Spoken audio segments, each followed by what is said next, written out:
Hi, everybody. We'll give you all a moment to connect in here and we'll get started.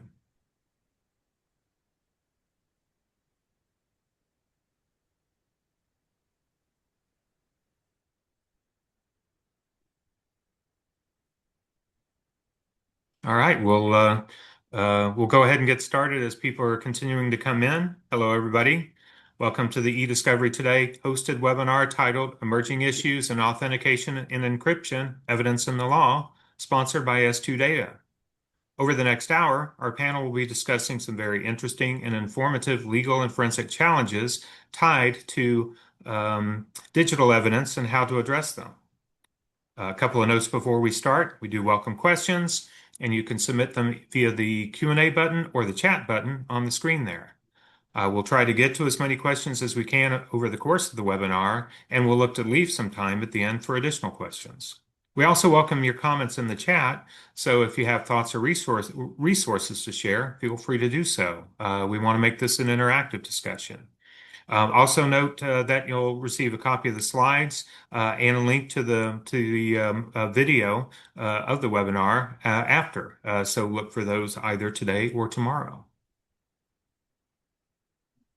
We've got a terrific panel, so let's meet them. Our moderator today, Brendan Sullivan, is the CEO of S2 Data and has an extensive history in data storage and retrieval spanning over 30 years.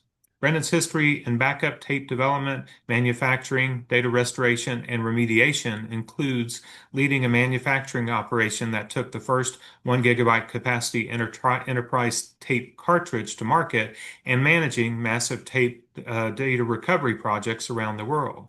His current focus at S2 Data is on helping clients reduce risk and exposure resulting from their backup environments, speeding up time to data, and lowering total cost of ownership for all data.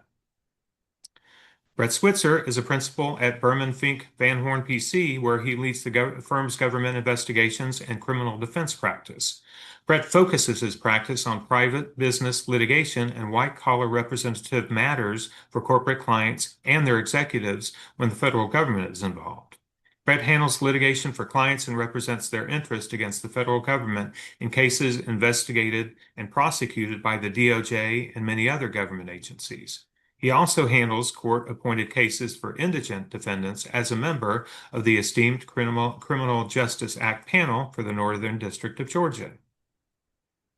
As a co-leader of Baker Hostetler's National Security Investigations and Litigation Task Force, Jenna Solari specializes in white-collar criminal defense in cases of alleged fraud, money laundering, trade secret theft, economic espionage, compromise of classified information, and foreign malign influence. Jenna came to Baker Hostetler in 2024 after serving as a federal prosecutor for approximately 12 years. In that capacity, Jenna was the computer hacking and intellectual property advisor for the Southern District of Georgia, as well as the district's national security cyber specialist. She taught electronic evidence at the DOJ's National Advocacy Center and has encountered encryption issues in cases ranging from espionage to murder. Greg Freemeyer brings 40 years of IT experience, including nearly a decade in anti-fraud work with Ford Motor Company. A digital forensics expert since 2015, Greg has led investigations in IP theft, data breaches, and accident cases involving computers, smartphones, and video systems. Formerly S2 Data's Director of Forensics and Disputes, he now leads their forensic tools development team, advancing solutions for email and text messages investigations while continuing to support active cases. And finally, Jim Nelson serves as Director of Engineering at S2 Data, where he leads the design, security, and scalability of the company's digital forensics and legacy data platforms. With more than 25 years in IT systems engineering, Jim has architected and deployed data extraction and interrogation environments across the globe, supporting some of the industry's most complex and sensitive discovery matters. Today, Jim is recognized for building defensible, high-performance systems that preserve data integrity and streamline workflows across global operations, where his work has supported major investigations and government agency projects. So here's what we're going to talk about today. First, we'll set the scene with an actual case study, the 2015 San Bernardino terrorist attack, and the legal and technical challenges to obtain mobile device evidence in that case. Then we'll briefly provide a foundational discussion of the technology related to these encryption and authentication issues, including how they've evolved. That will be followed by a discussion of the legal landscape and what restrictions exist under the law for obtaining evidence. And all of that will lead to a discussion of several real-world cases and examples that illustrate the legal and technical concepts we'll be discussing.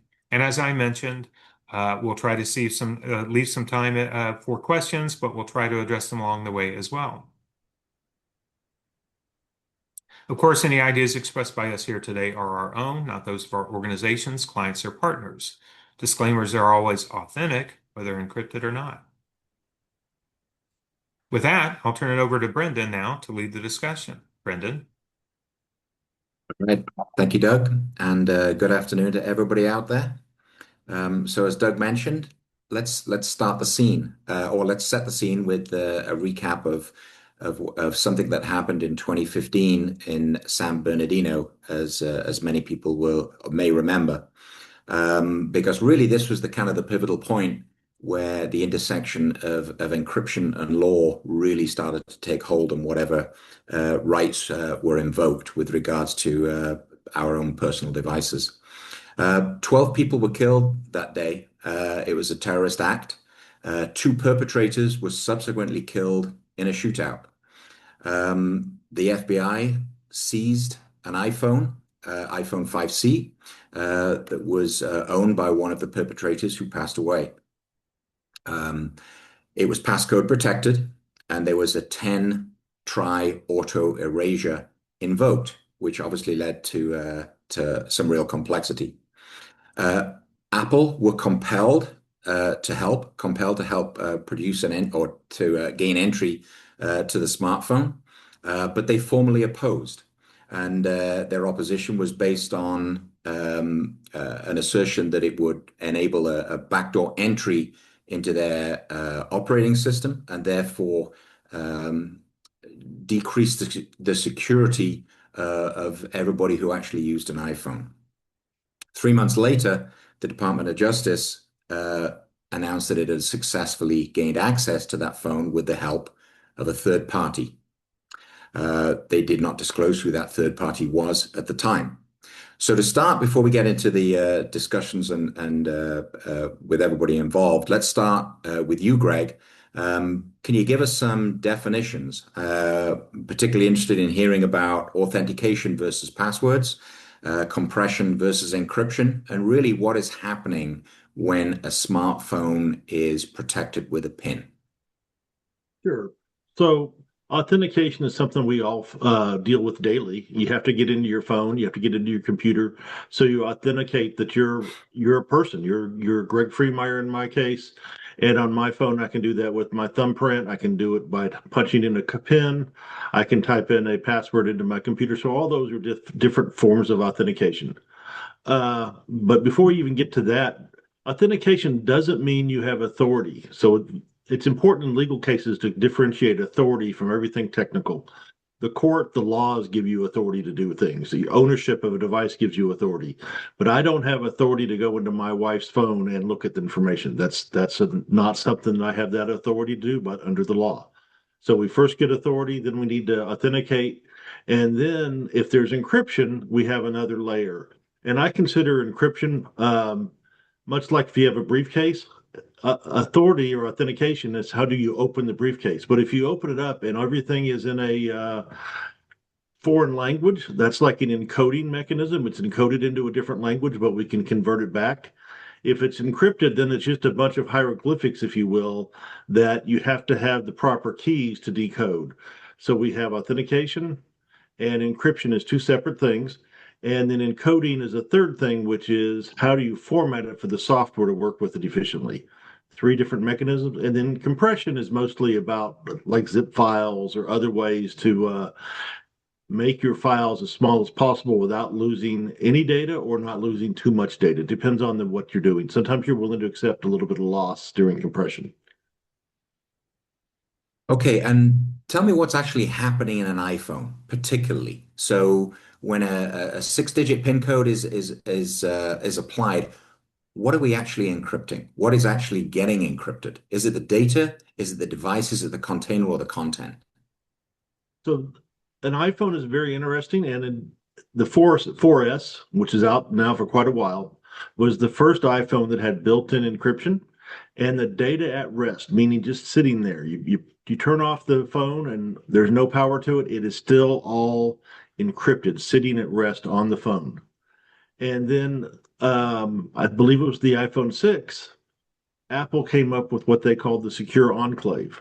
And the secure enclave is a part of the phone, part of the circuitry that holds the encryption data, I'm sorry, the encryption keys, and it has a small CPU that actually performs the decryption.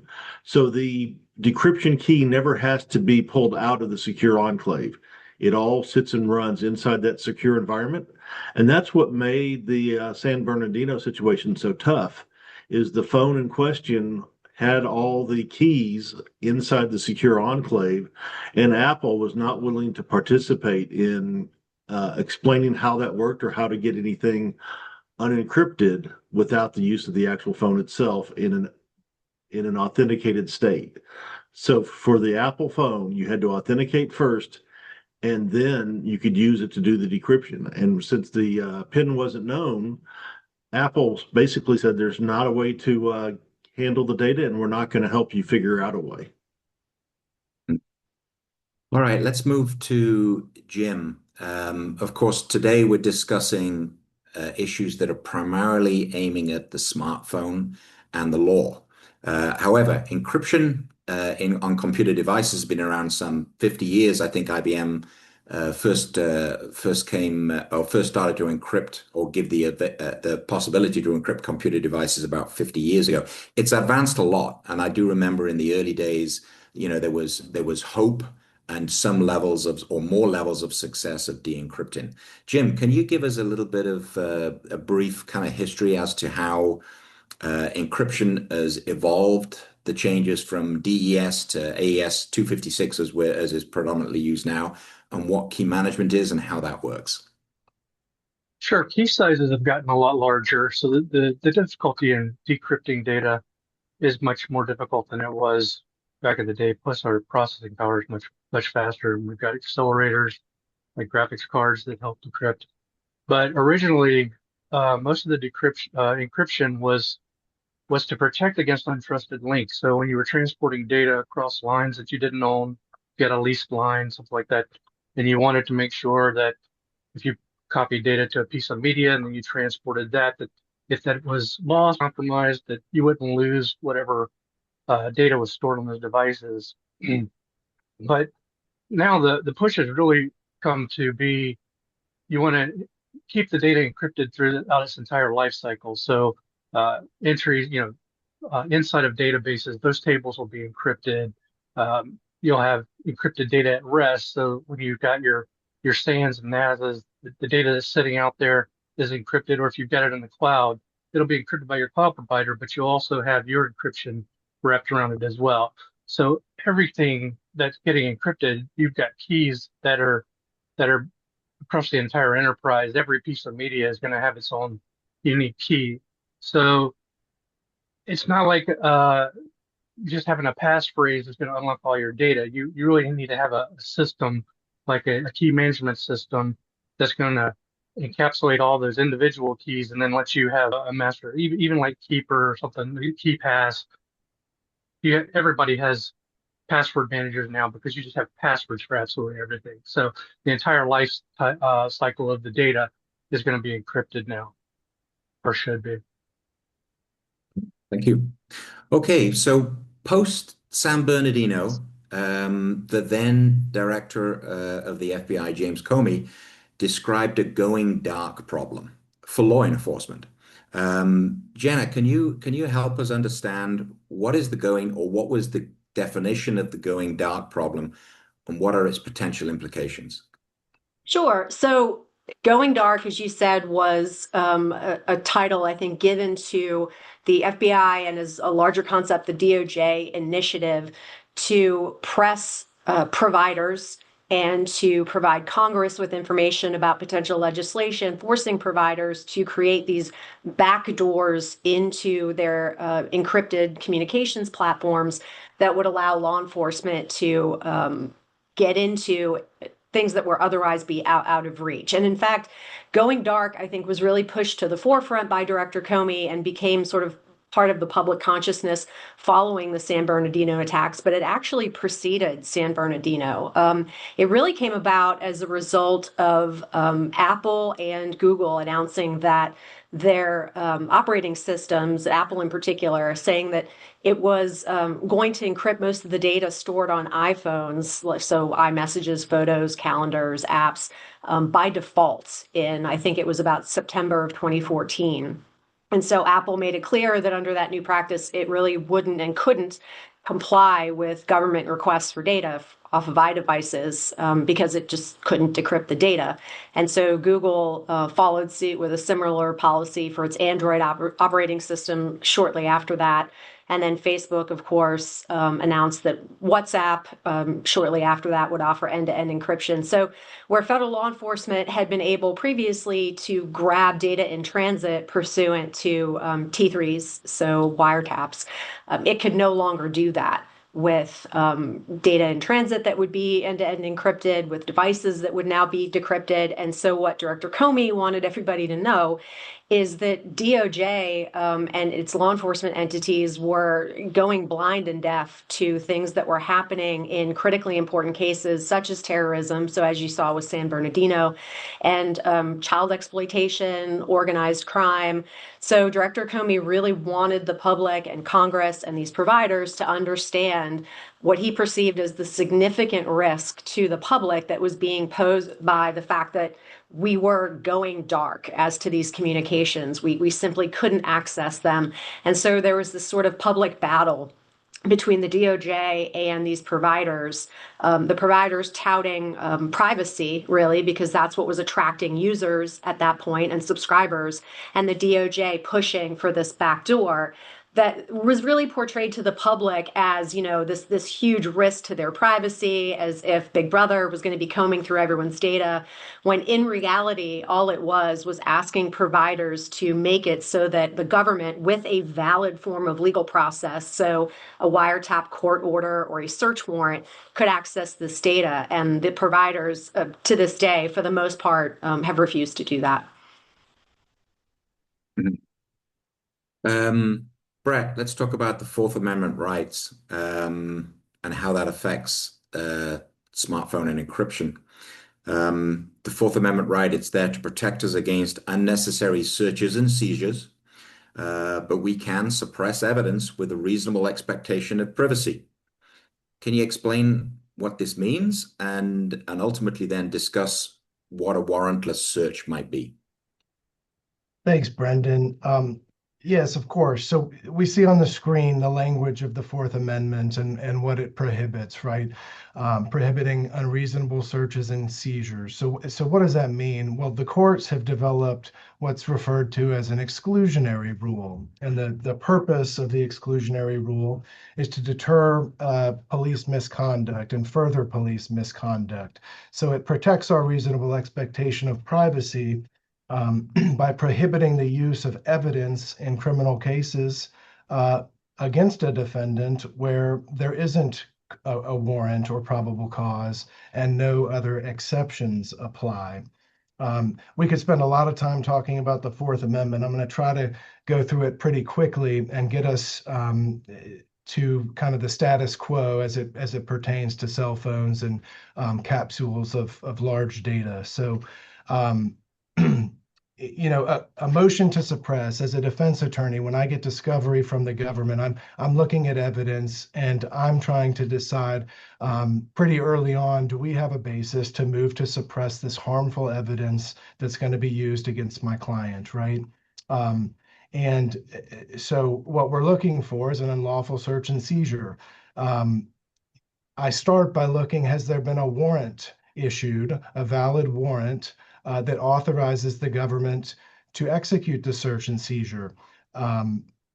what are some warrant issues, right? The warrant may be invalid on its face. Perhaps it lacked probable cause. Maybe it doesn't describe with particularity the object that the government is allowed to search.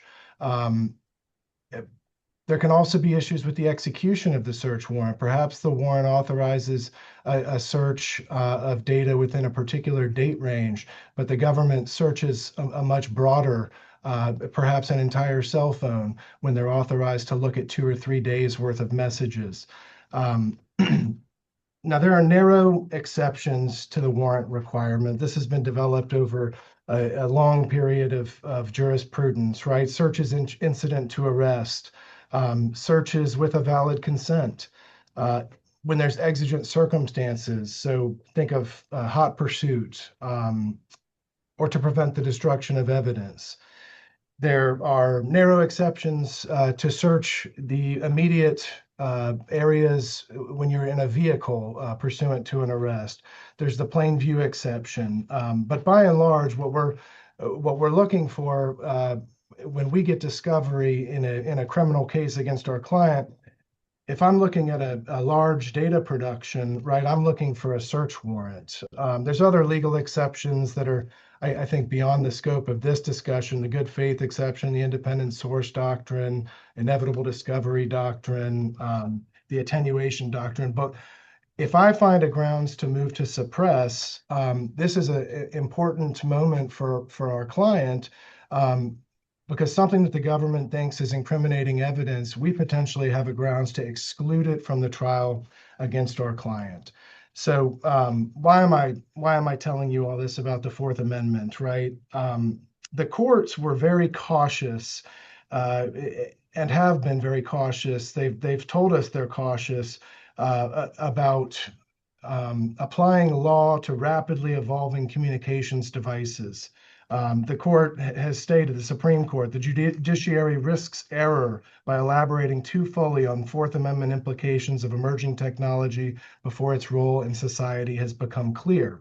So in the context of the iPhone release, which happened in June of 2007, we had law enforcement agents that were outperforming their duties, and they were searching, pursuant to lawful arrests, cell phones as a routine matter of course.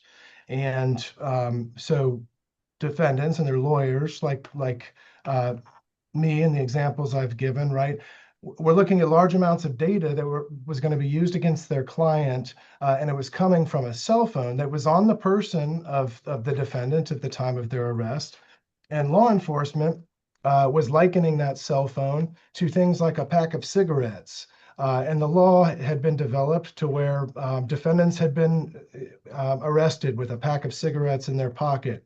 And the police officer could search that pack of cigarettes. And if they found a baggie of drugs in the pack of cigarettes, that was a valid search pursuant to their arrest. Well, in the context of cell phones, this became a big problem. And so along comes Riley versus California. This is a Supreme Court case decided in 2014. And basically, you had two defendants who were convicted using evidence that was derived from searches of their cell phones pursuant to their arrest. And the question presented to the court was, is a search incident to arrest a reasonable search under the Fourth Amendment in the context of a cell phone? And the court said, no, that's not a reasonable search. It distinguished, importantly, the seizure of the cell phone from the defendant's person from the search of the digital contents of that cell phone. And so it answered a very important question that was facing lots of defendants. And you see the quote there on your screen. The Supreme Court refers to aliens from Mars who might have grown accustomed to thinking that the cell phone is such an important part of our lives, it may as well be part of our anatomy. So and it's interesting. The government argued in that case about the fears, the challenges, the dangers of remote wiping and encryption from remote places. But the court held that the officers did not could not dispense with the warrant requirement in the context of a cell phone. And so going forward, the law of the land is that a warrant is required to search the contents of the cell phone. Thanks. So I'm going to come back to Jim and Greg and just ask them to elaborate on something here.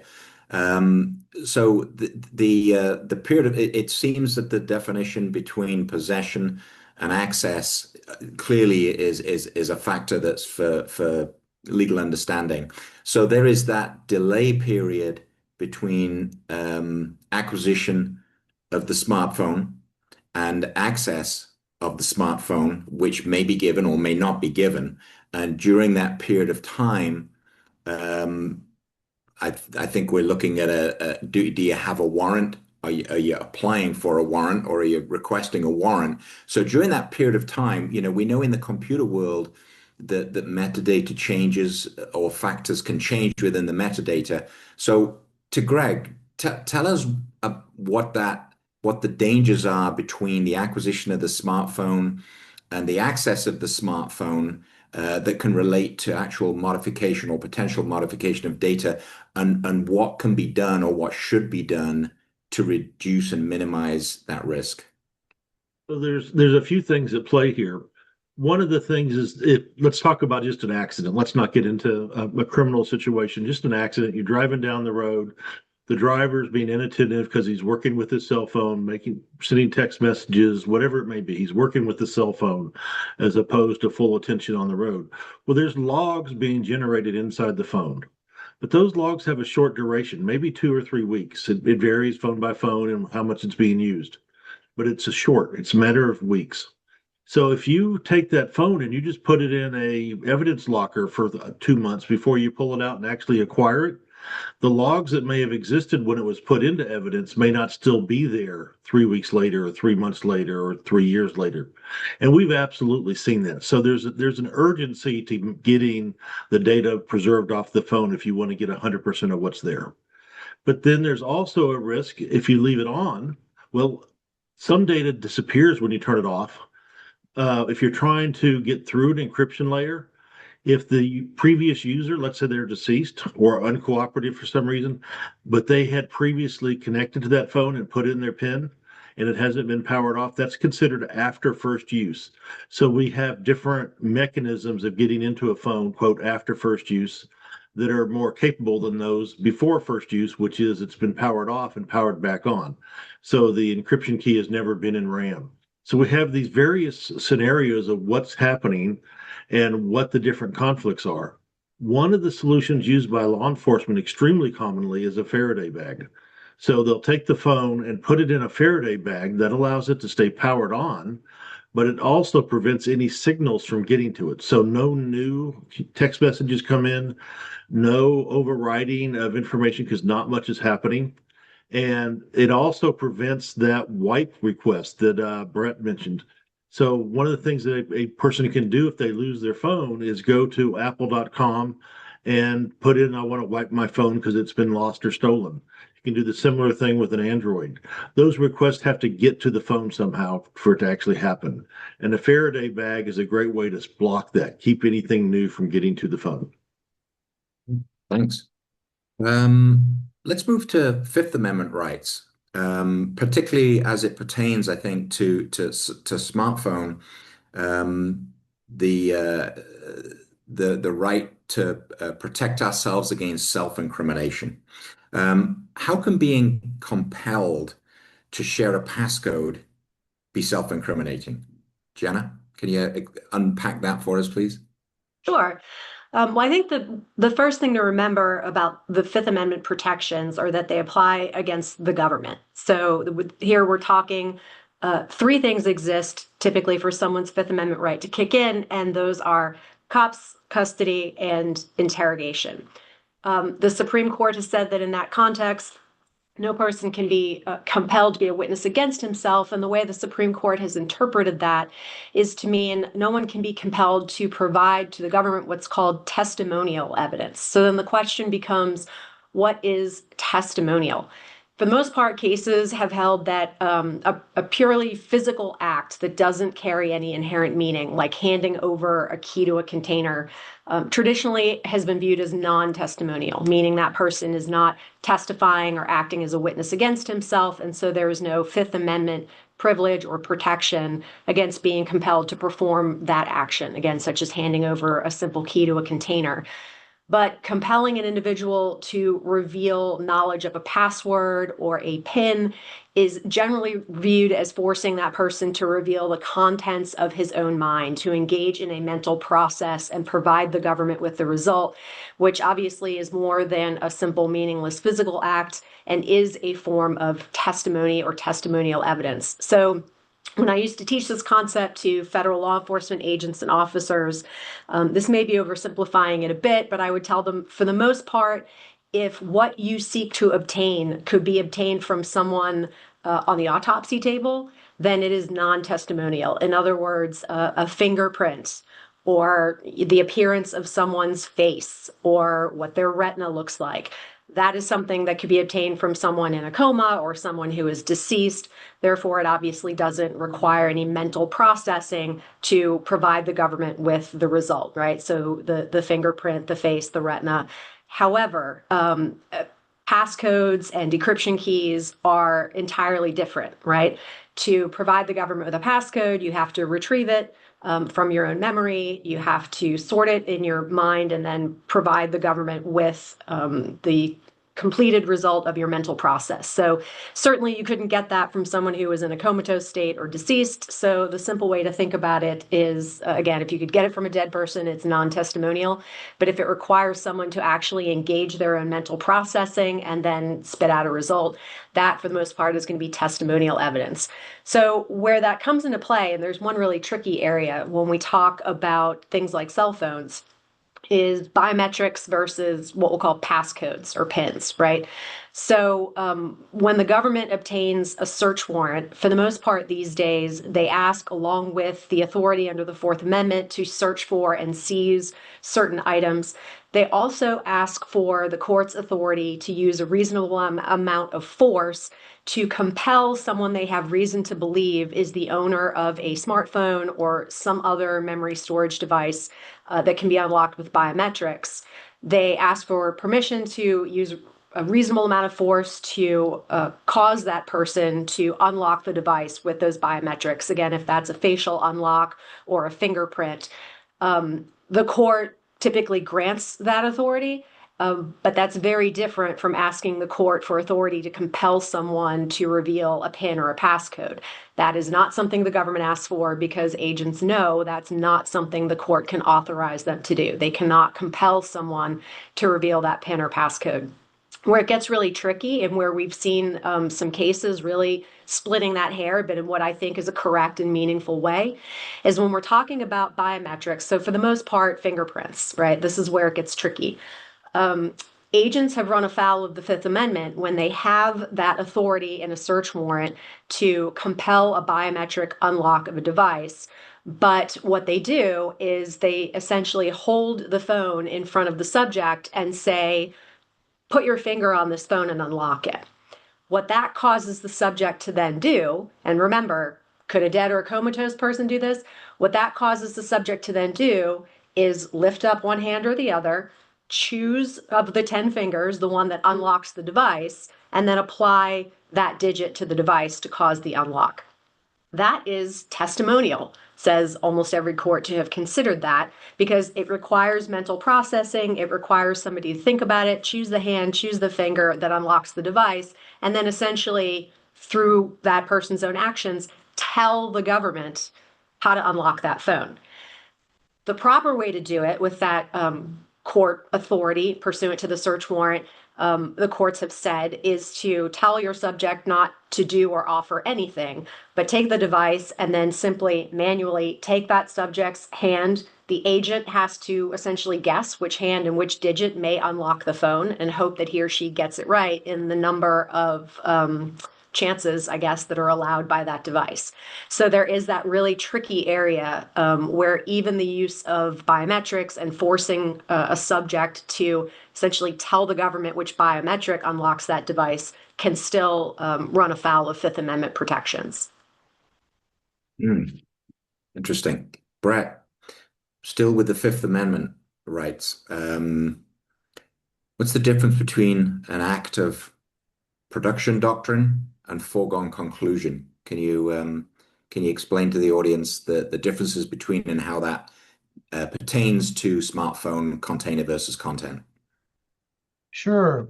So Jenna just described the overall broad application of the Fifth Amendment to, and one of the requirements, right, is this testimonial component that Jenna described, right? So, but the Fifth Amendment extends beyond verbal testimony. So we know that it shields me from having to take the stand and testify against myself. But it also, through the case law, has been developed that it protects against things like production of documents when there's a testimonial aspect to the production of those documents, right? In certain circumstances, if I produce documents, I'm implicitly admitting that they exist, that they're in my possession, and that they're authentic. And so in those circumstances, the courts have recognized that the Fifth Amendment can apply to acts of production. The government has tried to develop the case law through what's referred to as the foregone conclusion doctrine, right? And it's an exception to the act of production doctrine. So, what's interesting, right, is that courts do not apply these doctrines universally. And,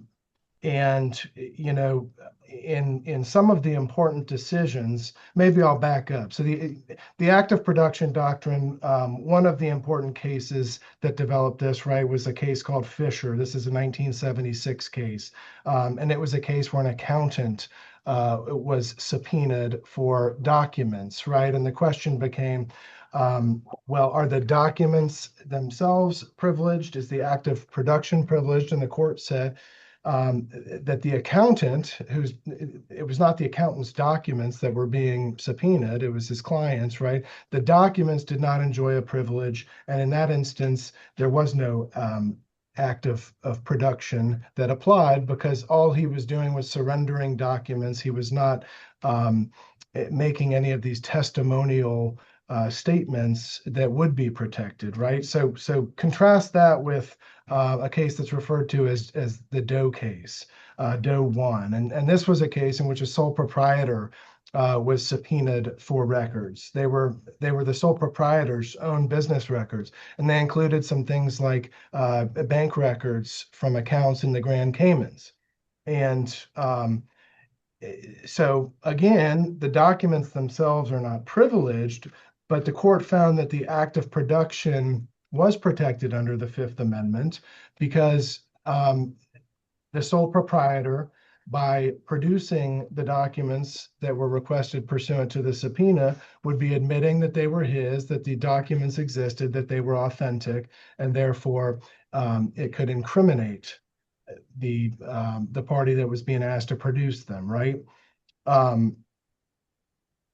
Then there was what's called the Doe 2 case.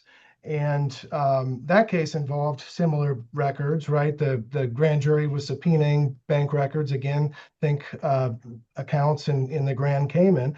But instead of requesting the records, all the grand jury asked for in that case was that the target be required to sign a document providing consent for the bank to turn over those records, right?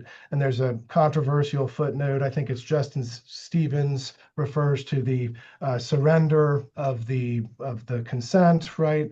The giving of the consent is like a key to a strong box, less like a combination to a wall safe. And basically, that's how Justice Stevens and the Supreme Court were grappling with this concept of, is this a testimonial? Is this a testimonial act of production that's entitled to protection under the Fifth Amendment? And in that case, the court went on to explain that the foregone conclusion doctrine applied because the government knew the documents existed. They were able to describe them with reasonable particularity. They just needed the consent form so that the documents would be provided to the government. And in that case, the signing of the consent directive was more like surrendering a key than it was like being compelled to reveal a password. Then there was, the most recent case that's kind of directly on point was a case called United States versus Hubble. And in that case, the court held that a foregone conclusion rationale doesn't save an indictment where the government has not shown that it has prior knowledge of the existence or whereabouts of certain documents that the target is compelled to produce. So in that case, the government issued a broad subpoena for broad categories of documents. I think there were 11 categories of documents. It probably read a lot like a civil subpoena, a civil discovery request. Produce all documents meeting the following description. Well, in that case, the government had not met its burden to establish that it knew with particularity that the documents existed, where they were located, et cetera. And so the foregone conclusion doctrine did not apply. Now, I think it's worth mentioning, going back to where I kind of started before going down the case law rabbit hole. So at least two of the sitting justices have indicated a desire to revisit this Fifth Amendment protection and the foregone conclusion doctrine. I'm aware of Justice Thomas and Justice Gorsuch have both stated a desire to revisit this, but so far they haven't done that. There's a lot of commentary about these doctrines in the context of the technology that we're talking about, right? And the commentary suggests the foregone conclusion doctrine may not survive reevaluation by the current court. But I mentioned application is tough, right? The courts apply these concepts differently. And so, for example, I'd point to two cases. One was a Pennsylvania case, the Commonwealth of Pennsylvania versus Davis. And that's a case that involved a memorized password, and the ask was to compel the production of that memorized password. Likewise, in New Jersey, there was a similar case, State versus Andrews. And the ask was to compel a password. In the Pennsylvania case, the court said, you're right. You cannot compel a memorized password. That violates the Fifth Amendment. In the New Jersey case, the court came out on the completely other end of the equation, right? So in both cases, a petition for cert was filed. In both cases, cert was denied. So I guess the takeaway becomes, right, I think the correct answer and the answer in the 11th Circuit is that just as Jenna described, right, the act of being compelled to produce something like a password that exists in your brain is protected by the Fifth Amendment, but we're seeing inconsistent results from courts across the country, right? And so I think hopefully that answers your question, Brendan, in a roundabout. Yeah, it's definitely a great understanding for sure. And my understanding is also that the Fourth Amendment rights do not apply in situations of cross-border patrol. So, when somebody is traveling into the country, whether or not they're moving here permanently or just moving in, whether they're citizens or whether they're not, regards to what the officers at that point can seize and can look at. Is that the case, Jenna? Can you give us a little bit about what rights people might have, or if they're stopped at the border, so to speak, with regards to their personal computers? Sure. So as you said, it's really the same whether, someone is a U.S. person returning here to the United States or whether someone's a foreign national who is visiting the U.S. The fact remains that the Fourth Amendment has a drastically reduced application at the border. So for national security reasons, and that's one of the few things that will lessen Fourth Amendment protections, for national security reasons, U.S. Customs and Border Protection is authorized to intrude to a certain degree into people's belongings when they enter the United States. So when we talk about data storage devices, and so primarily cell phones, iPads, things like that, Customs and Border Protection is entitled to do a somewhat limited search of those devices with absolutely no articulable suspicion whatsoever, just because they can and they want to. So, as far as I know, Customs and Border Protection, which is CBP's current policy is that without any articulable suspicion or reasoning whatsoever, they can do when I say a physical search, I don't mean that in sort of a Celebrite way. I mean actually taking their hands and scrolling through a phone or an iPad to look at whatever is actually stored on the phone. CBP by policy is not supposed to access data stored in the cloud or anywhere not on the device itself. Of course, what everybody's thinking is, well, how does CBP get to the point where they're scrolling on my phone? My phone is protected by biometrics or by a PIN or a passcode. CBP will instruct the person coming into the United States to unlock their device. They don't necessarily have to provide the PIN or passcode. They might allow them to type it in. I don't know exactly how CBP does that. So the person who has been placed in this position now has a choice to make. U.S. citizens have to be allowed back into the United States.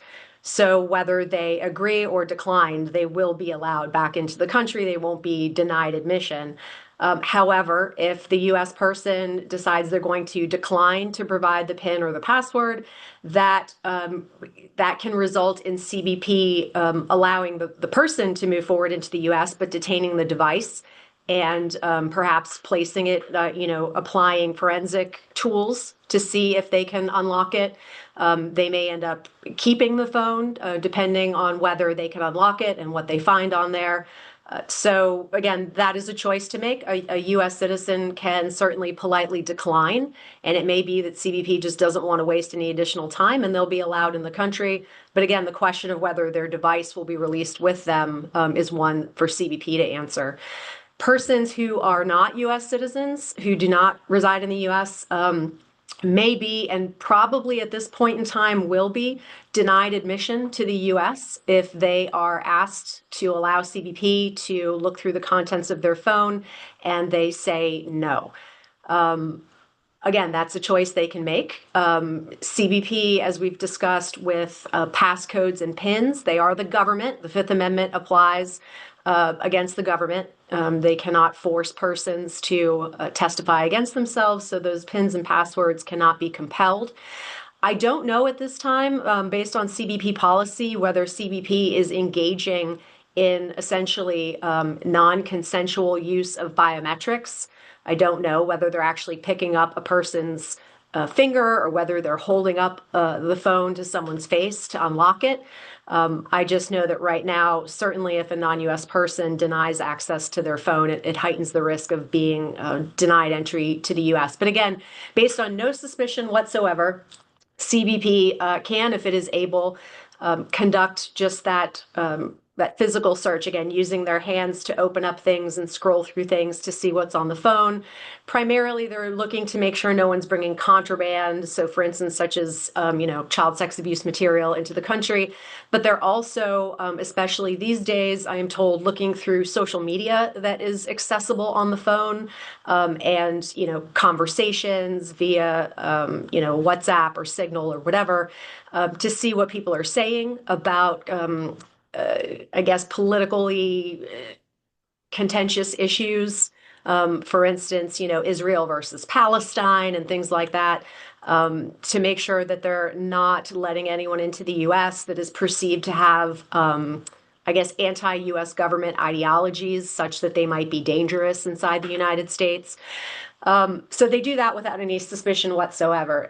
Now, if Customs and Border Protection develops what we call reasonable suspicion, which the law defines as articulable facts that would lead a reasonable person to believe that there is evidence or contraband on this phone. For purposes of being allowed into the US, we're usually talking about either, again, contraband or something suggesting this person is a national security risk.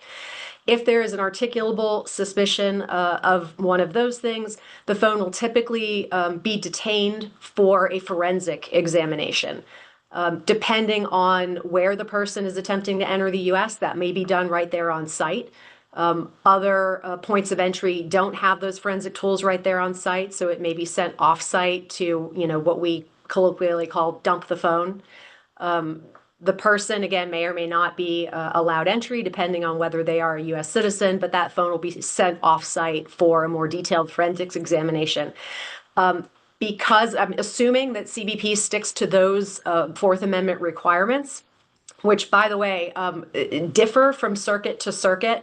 So I know, the 11th Circuit, for instance, doesn't necessarily believe that reasonable suspicion is required for that full forensic exam, but the 9th Circuit does. So to keep it consistent across the nation, CBP has adopted a policy that reasonable suspicion must be found before they will do a full forensic examination. But assuming CBP complies with those rules, then any evidence of crime that is found on the phone, either during that initial superficial exam or following a forensic examination, is admissible against the owner of that phone or the person who is in control of that phone in a subsequent criminal prosecution. Jim, staying on the subject of reasonableness, what should a reasonable person crossing the border do to prepare their personal devices for if they get stopped? At very minimum, I would power off my device and not use biometrics. I would have a PIN or a passphrase. If I was really serious about not having my device search, I would use Graphene OS, and I would have another user account. So you'd have another profile that you could give them the PIN number to, and they could log in, and you'd see a totally different footprint. And there's also a duress code that you can give, and it'll erase your phone. Now, that's going to get you in trouble, I'm sure, but that would prevent divulgence of whatever you had on your phone if you wanted. And I don't know what that does as far as spoliation. I mean, have the attorneys on that. Yeah, I don't know. So I've got a number of questions that have come through, and I want to make sure that we have enough time for that. But just briefly staying on the kind of the technical forensic side of it, for Greg, the choices to text, SMS, WhatsApp, Signal, Telegram, what are the different levels of encryption and the different levels of problems that finding communication threads, might end up as a result between the different apps? Do they all encrypt in the same way? Are they all password protected in the same way? Does the password uncrypt the phone, the iOS, and the app? How does that work between the most common apps? So there's several layers of complexity in what you just talked about, but let's talk about a wiretap as the first thing. So, wiretaps have existed for 50 plus years, and you could listen to an audio call by sitting in the call center and listening to what was going on. So those sort of taps have been around for forever. If a text message is sent via just SMS or MMS or some of the other very light protocols, those are not encrypted in transit, meaning that they can still be tapped and someone can figure out what is being said. But encryption in transit was added by WhatsApp and Signal and several other protocols or apps because people said, I don't want my data to be read just because it's going from point A to point B. And that's particularly common for people that are doing international communications. If you're sending information from here to South Africa or to India or wherever your communicating party is, you may not want the governments of those various agencies to be, or companies, to have access to your communications just by watching what's going through the wires. So encryption in transit is an important thing for those situations. Then, goodness, it's probably been close to 10 years. Encryption at rest was added for a lot of applications. Signal is the best known one. The signal database is encrypted sitting on the phone. So if you have a powered off phone and you were to do a low level physical excuse me, acquire that phone, the data would be encrypted, and it's actually double encrypted. It's encrypted once by the phone itself, the iOS database, and then it's encrypted by the Signal database on top of that. But those encryption keys are available. So if you have a authority and you have the pins, you can power on the phone, put in the pin, and that will unlock the first layer. And then the Signal database or Signal application will go into the secure enclave and interact with it and get access to the second layer of decryption or encryption. And so you can get to all that data. So there are various tools that allow us to get into those tools, but encryption is very real, and encryption of data at rest is now routine for any of the third-party apps. It's still not common for the main apps like SMS, MMS, and iMessage. Those are just kept inside the phone in a non-encrypted database. Yeah, thanks very much. Got a couple of questions. Let me see if I can squeeze these in before the hour. In the San Bernardino case, what legal risks would Apple have faced if they continued to decline to weaken or bypass encryption at the government's request? That's not you, Jim. That's either Brett or Jenna. I mean, that was the crux of the argument, right? Is that the government was insisting that they should be subject to contempt of court for ignoring that All Writs Act order that was delivered to them. And of course, they were pushing back, saying it's essentially, involuntary servitude in a way, right? You can't force us to build an entirely new thing simply because the government has ordered us to. Like, we don't work for the government. We understand that if we have something that we can provide you, that's subject to a search warrant, we'll do that. But the fact is, we don't have it, we can't access it, and we're not going to write an entirely different code in order to create something new for the government, and you can't make us. And for better or worse, because a third party ultimately developed a solution that was then, I believe, sold to the government through another company, we never got an answer to that question. But I certainly, had I been Apple, for instance, or Apple's counsel, boy, I certainly think it would be worth the money spent to follow through with that litigation to find out whether the court was going to hold you in contempt, and then you can certainly change your mind if you don't want to pay those contempt fines, right, and develop a solution. But personally, I thought it was unlikely that the courts were going to force Apple to create something entirely new for the government, especially where there's just no statutory mandate to do that, and Congress could certainly create one. Right. I mean, one was created, a couple decades ago called CALEA. That's the acronym. I forget the full name of the statutory provision, but it requires telecommunications providers to essentially maintain those backdoors or maintain ways in which they can assist the government when called upon with a legitimate legal process to make available to the government the information that they have in their possession. So Congress is certainly capable of passing identical legislation that would force providers like, Apple, Meta, Google to do the exact same thing, and it hasn't done so. So I think for that and other reasons, personally, I think it was unlikely that the government was going to win that one. What do you think, Brett?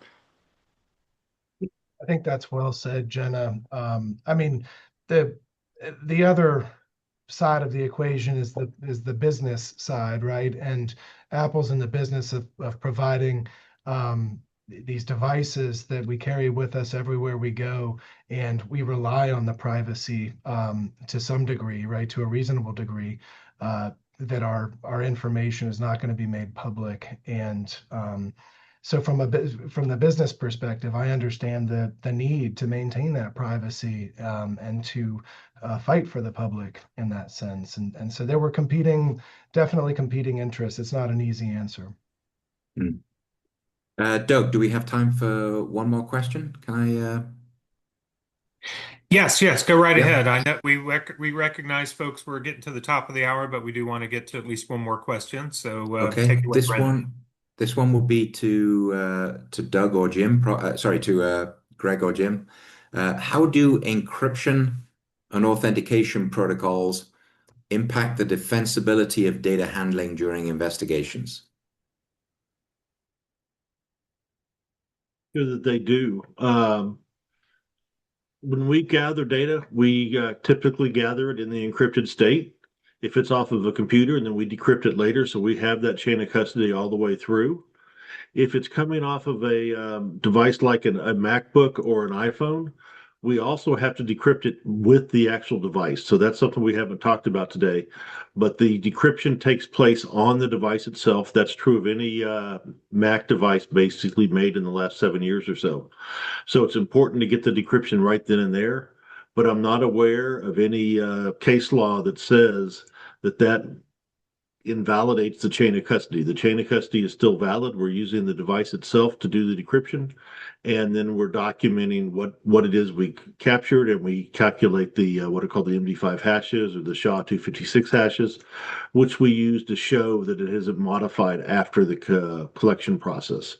So I think we're in pretty solid grounds, whether it originates encrypted or decrypted. There are actually rules of evidence now that recognize the reliability of especially anything that can be confirmed by hash value. But as long, even if it can't be confirmed by hash, as long as the process that was applied to decrypt, to image, or to do anything else with the data, as long as it can be thoroughly described and can be confirmed as valid and reliable, the courts these days will accept simply a custodial affidavit to that effect. And typically, especially if it's mainstream forensic software, will not even require a custodian or the person who applied the forensic tool to appear in court. There are some that are so mainstream and so often applied that the courts simply accept them now as reliable and producing a valid result. Okay. Doug, we're wrapping up. It's over to All you. right. All right. Thanks, Brendan. I want to thanks everybody. Want to thank you all for attending today and for the great questions. And I want to thank Brendan, Brett, Jenna, Greg, and Jim for their terrific insights regarding emerging issues in authentication and encryption. Just a reminder, you should expect to receive a link to the slides as well as a link to the recording of this webinar by sometime tomorrow. So thanks and have a great rest of your day. Goodbye. Thank you. Thanks, Doug. I'll